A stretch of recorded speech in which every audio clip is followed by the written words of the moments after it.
हमारे भाई छूटेंगे। बीजेपी हाय हाय, बीजेपी हाय हाय। कांग्रेस समाज जिंदाबाद, कांग्रेस समाज जिंदाबाद, कांग्रेस समाज जिंदाबाद। हमारे भाइयों को, हमारे भाइयों को, हमारे भाइयों को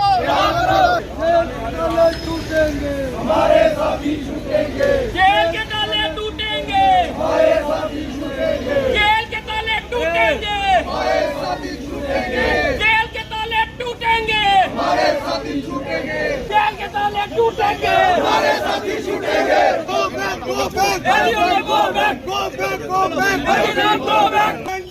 कांग्रेस जिंदाबाद, जिंदाबाद। बीजेपी सरकार जेल के ताले टूटेंगे, हमारे साथी छूटेंगे। बीजेपी सरकार टोल प्लाजे बंद करो, बंद करो, बंद करो। टोल प्लाजे बंद करो, बंद करो, बंद करो।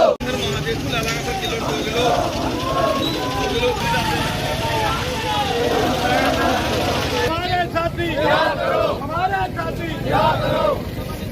यही कहना चाहूँगा कि हमारे साथी, क्योंकि हमारे संविधान ने हमें हक दिया है कि हम अपनी बात किसी भी चौराहे पे खड़े होके उठा सकते हैं, मीडिया के जरिए उठा सकते हैं।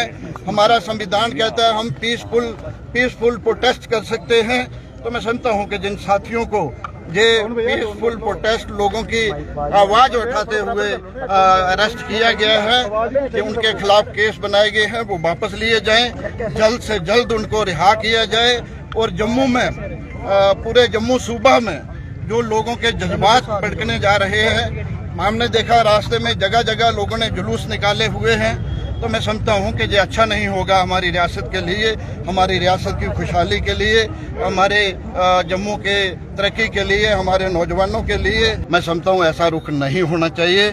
सरकार जो है उसकी जिम्मेवारी होती है हर एक इंसान की सुरक्षा करना, हर एक इंसान को रोटी, कपड़ा, मकान, हर चीज़ मिलनी चाहिए। जो सरकार की जिम्मेवारी है, हमारी भी सरकारें रही हैं, हम ऐसा नहीं करते थे। हम लोगों की वेलफेयर की बात करते थे, गरीब लोगों को पेंशनें देते थे, गरीब लोगों को राशन देते थे, गरीब लोगों के लिए सब्सिडी का प्रोग्राम चलाते थे, ताकि कुछ न कुछ राहत लोगों को मिले। तो मैं समझता हूँ आज राहत के बजाय ये नाजायज जो टैक्स पे टैक्स डाले जा रहे हैं। आपको मालूम है जब गाड़ी खरीदी जाती है उस पे 18% GST लगता है, जब गाड़ी रजिस्टर की जाती है 9-10% उसकी फीस देनी पड़ती है, उसके बाद रोड टैक्स, उसके बाद तेल पे टैक्स। तो कहने का मतलब ये टैक्स की ही सरकार होके रह गई है, टैक्स पे टैक्स लगा के लोगों को तंग किया जा रहा है। उन्होंने विपक्ष को ही कमजोर बताया। उन्होंने कहा जब हम विपक्ष में थे हमने लगने नहीं दिया और इनसे कुछ होता नहीं है। देखिए, सरकार होती है, सरकार जब चाहे तो वो सब कुछ कर देती है। हम लगाना नहीं चाहते थे, वो रोक नहीं सकते थे, हम लगाना नहीं चाहते थे, हम लोगों पे बोझ नहीं डालना चाहते थे। जम्मू के राजनीतिक दल संगठन जो है वो एक मंच पर एकजुट नहीं होता। अभी आप देखोगे कि जो हालात बने हैं, सब अपने आप इकट्ठा होंगे, एक मंच पे आएंगे और जम्मू में एक नई तब्दीली आएगी। हिमाचल ने अपने टोल प्लाजा उठा लिए हैं, पंजाब ने उठा लिए, लेकिन जम्मू कश्मीर में लगाए जा रहे हैं। ये कैसी नीति है? इनकी नीति ठीक नहीं, जो सरकार ही ठीक नहीं।